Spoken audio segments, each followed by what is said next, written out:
Well, welcome to episode 4, another episode of Chopping It Up Raw. I'm your host, Abdul the Barber, and I have a guy here, man. I just met this guy, bro, and I already know he has some positive vibes, man. So I wanted to bring him on the show, man. So round of applause for Miles here, man. Hey, what's up, everybody? Thank y'all for having me today. Hey, Abdul, appreciate you having me man. today. Of course, already, man. Bless up. Already. So yeah, man. This I was thinking, and I talked to my guy Brandon, and he recommended me to you, and I wanted to bring you on just to rap and what brings you to Japan, man. Word, yeah. Thanks for asking me. Shout out to Brandon. Yeah. We met a couple weeks ago. We connected real well, so I'm glad y'all connected too and had me on the show first and foremost. Yeah, so I've been out in Japan for about 4 years. So I actually studied Japanese when I was growing up from elementary school. Okay. They offered it at my school, and they offered like Spanish and Japanese, and everybody was learning Spanish. And I wanted to be a little different from everybody. So I was like, all right, let me go learn Japanese. So I learned it, got pretty good at it. 9th grade, still studying, and I had a chance to come out here doing a baseball trip. So I came out here in 2009 to play baseball. I was out here in 10 days, Tokyo, Kyoto, Yokohama, and I loved it. And I was like, yo, I gotta come back here and live for like at least a year. Yeah. So I got a chance after I finished my master's degree. I moved out here, found a job in Okayama Prefecture, West Japan, and 1 year turned into 4. So yeah, me went from Okayama to Tokyo, now down here in Kanagawa, Fujisawa. So okay, yeah. Fujisawa's a pretty good area. That's the area I live in, sort of in that area. Okay. Oh, where? So, yeah. Yeah, it's. I like the vibes over there. Everybody's pretty chill. Yeah. Pretty, down to earth. Yeah, it's laid back over there. Yeah. It's a nice pace. So while you being here in Japan, what is your, what do you like the most about it? Wow, there's so many things. I think I would say first and foremost, I probably like the peace. I love the peacefulness. I'm a very peaceful guy. Okay. And I think I prioritize that high on my way of living. So I would say the peacefulness is up there for me. Okay. Scenery is next. Okay. Scenery is top tier out here in Japan. So I moved down to Shonan so I could see Mount Fuji every day. So beautiful, right? Beautiful. So the scenery, the mountains, the waves, the rivers, all of that has just been wonderful for me. And lastly, I would say is the people. There's been a lot of cool people out here. Okay. I've met people from all over the world. Really created some nice, genuine connections. I built a good community in various places, and I've just been able to have a lot of cool opportunities out here. So I'm grateful for, all of that, the peace, the nature, the peaceful, and all the opportunities. Okay, all right. So tell me a little bit about like what you do, like, currently, and, what kind of things you got going on at the moment. So right now I'm working as like a freelance consultant. Okay. I'm doing something, I'm a performer, so I actually sing to children on the phone, which is a pretty nice job. It gets the bills paid, and I meet a lot of cool people working there as well. So that's one of my jobs. I also make music. I'm a hip hop artist. So whenever I do shows and whatnot, I get paid from that as well. Okay. I DJ as well. And I started getting into DJ last year, 2 years ago. And then on top of that, I'm an entrepreneur. And my entrepreneurship has brought me quite far here in Japan. It's had its ups and downs. COVID had some impact on it. But I would say my entrepreneurship also keeps me going out here, spreading my brand out here in Japan. Okay. So what inspired you to do the, your rapping and all the other things that you dipped into? Wow, what inspires me? That's a good question.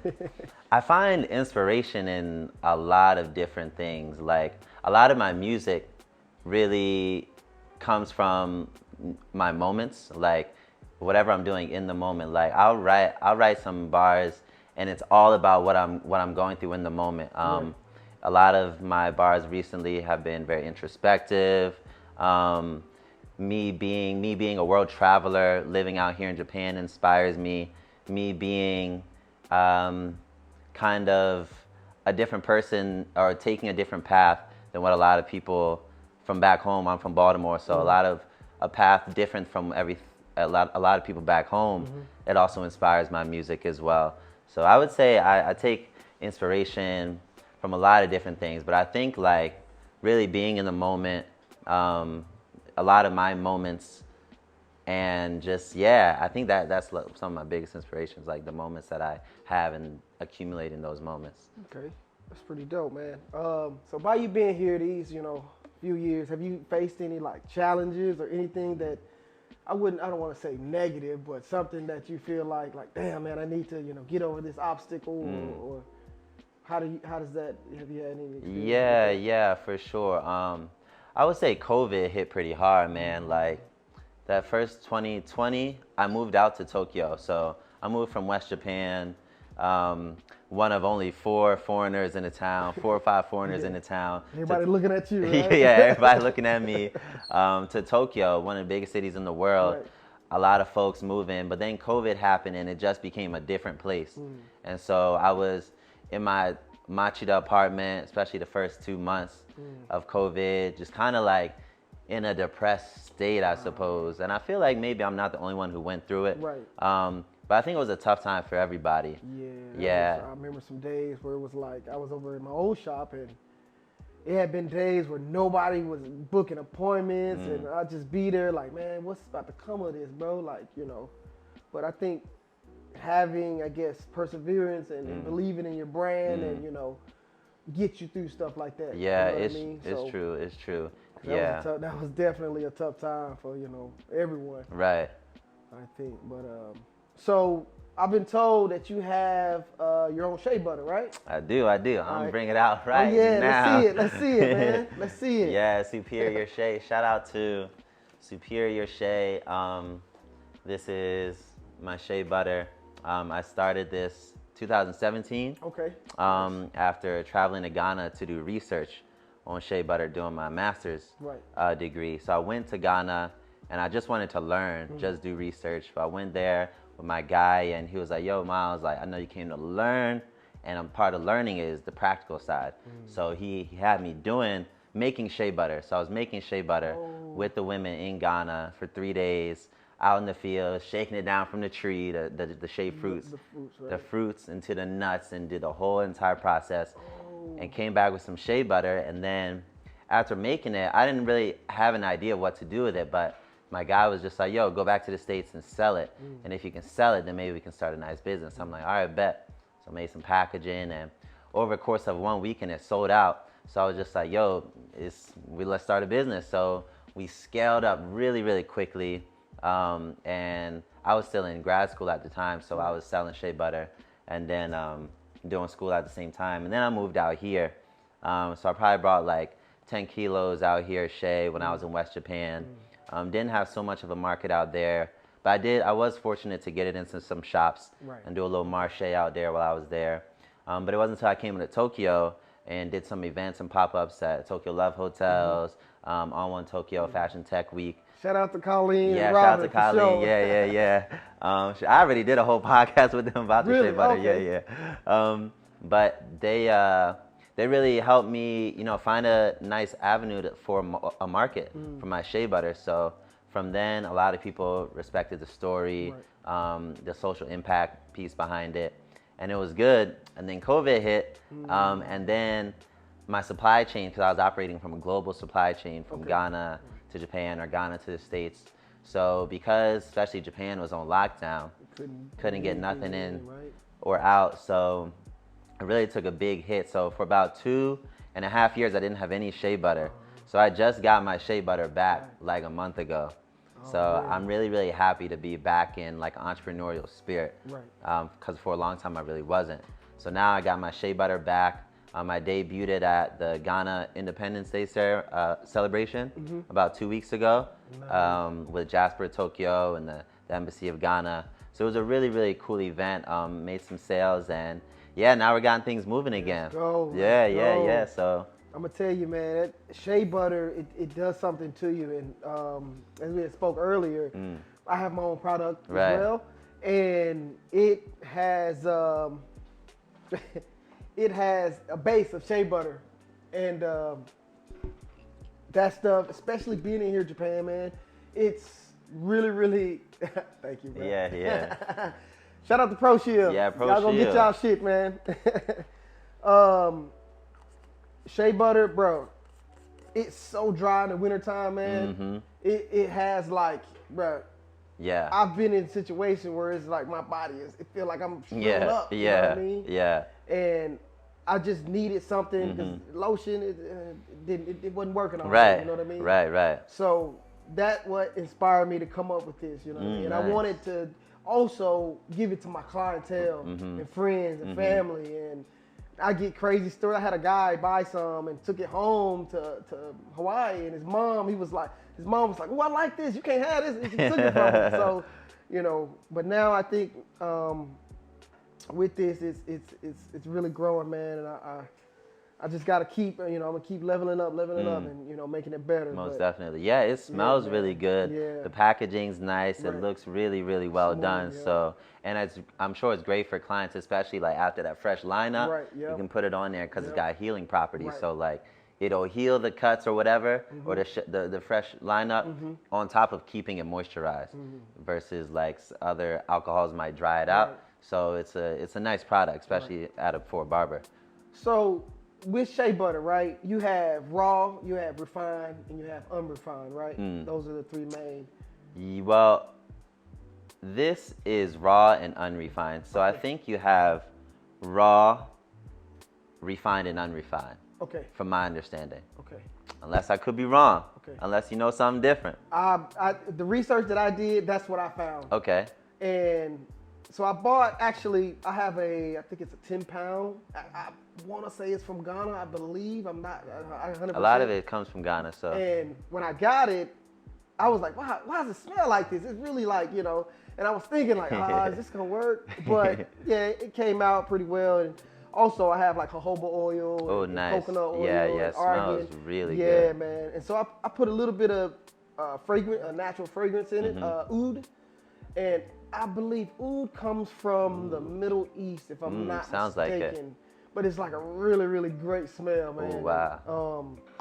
It's been selling like hotcakes, bro. Nice. So, I bet it does. Yeah, I bet it does. we definitely gonna have to do something. Yeah, collab for sure, But I for need sure. I need to learn more, man. I'm always, trying to learn. Word, and definitely, shit, so- yeah. And I'm always trying to work with people that do the mixes because Right. I actually like my shea butter raw.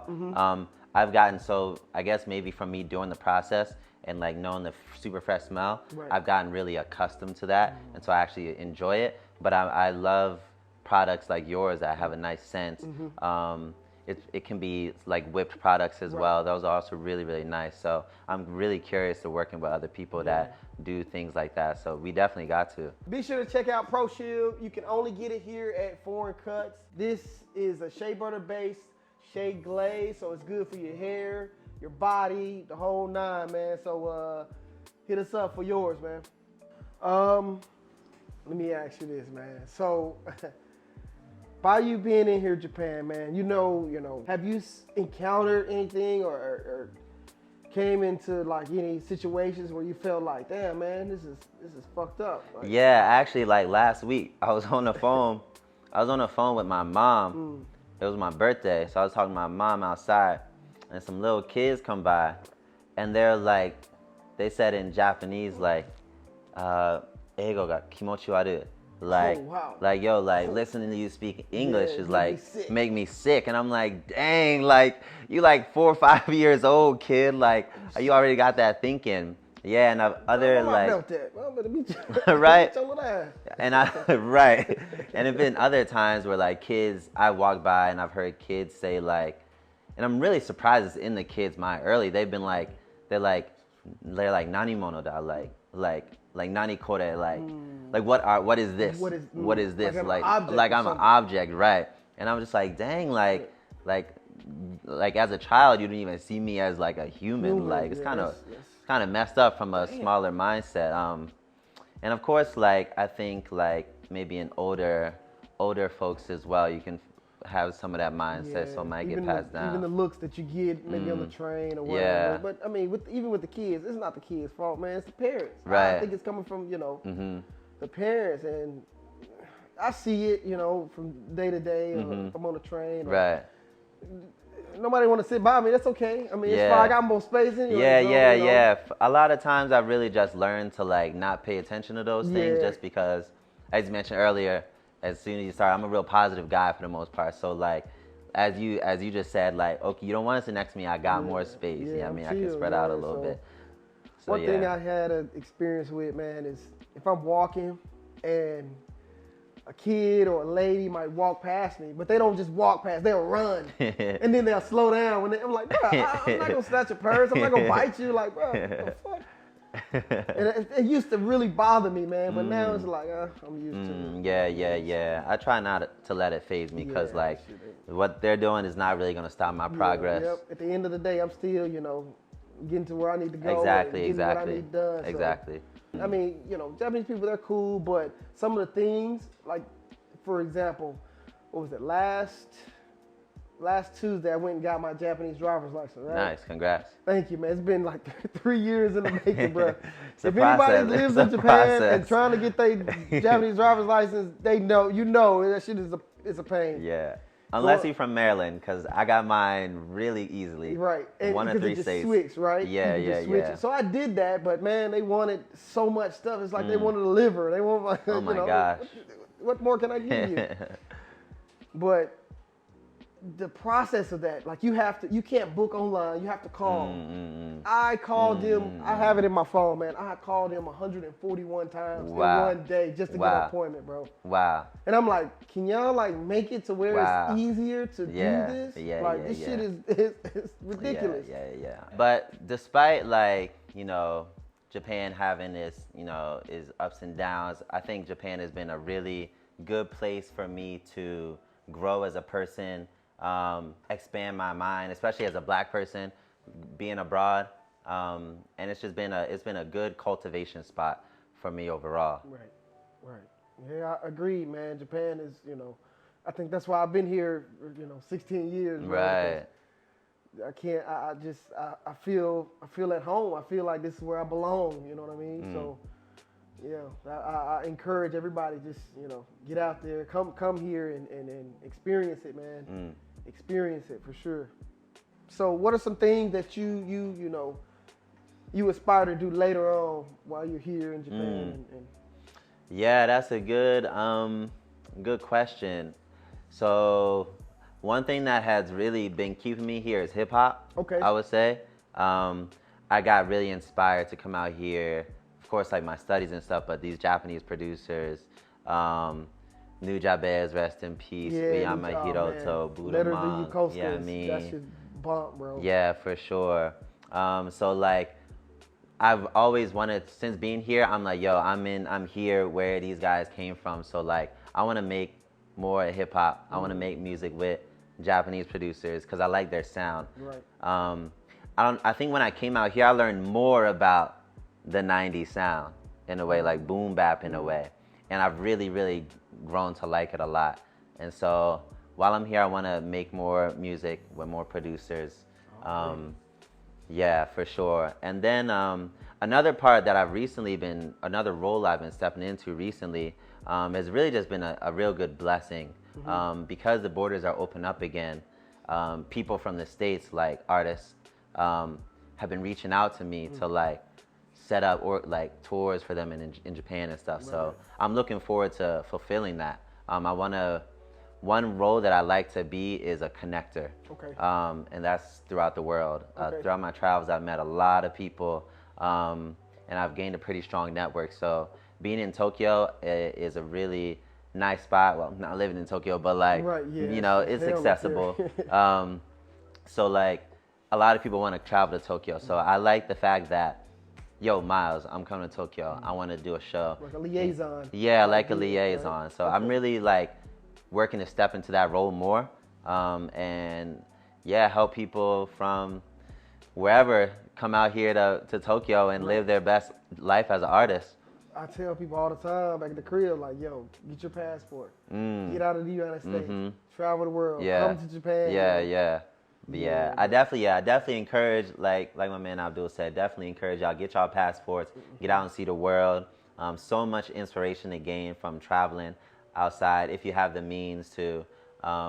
It's just a bigger world than your block, your city and neighborhood, your state, etc. I think people really need to, take that leap, man. Take that leap, because, I think I hate to sound like a millennial, but it's, you do live once, in a sense. I mean, your energy never dies, your for energy sure. can be, destroyed. Or, For sure. But take it, man. Yeah. Take that leap, yo. So you got any shout outs or music or anything you want to, let us know about? For sure. So my artist name is MJ the Sensei. So check me out on all streaming platforms, Spotify, Tidal, Apple Music, yada yada, YouTube, music videos. Since being in here in Japan, I met a super dope crew called The Hilt. We started off as about 7 of us. Got my man A Valley, Crafty Kid, Monsieur Giovanni, Jay the Protagonist, Jay Rovia, Neku, and myself, MJ the Sensei. And for the most part, we all brothers from around the world, the UK, the States, West Africa, and we making music as well. You can check us out on YouTube, on Spotify, all streaming platforms, The Hilt. Word. That's hard. But man, I appreciate you coming, bro. I appreciate you, Abdul. Listen, man, this is gonna be one of many times. Right on. For sure, man. But man, come back and see me, and we hang out, and we got mutual friends all over the place. Right. For sure, we'll do. Definitely. But that's our time, man. On Chopping It Up Raw, and we will get back at y'all a little later on. Peace, bless.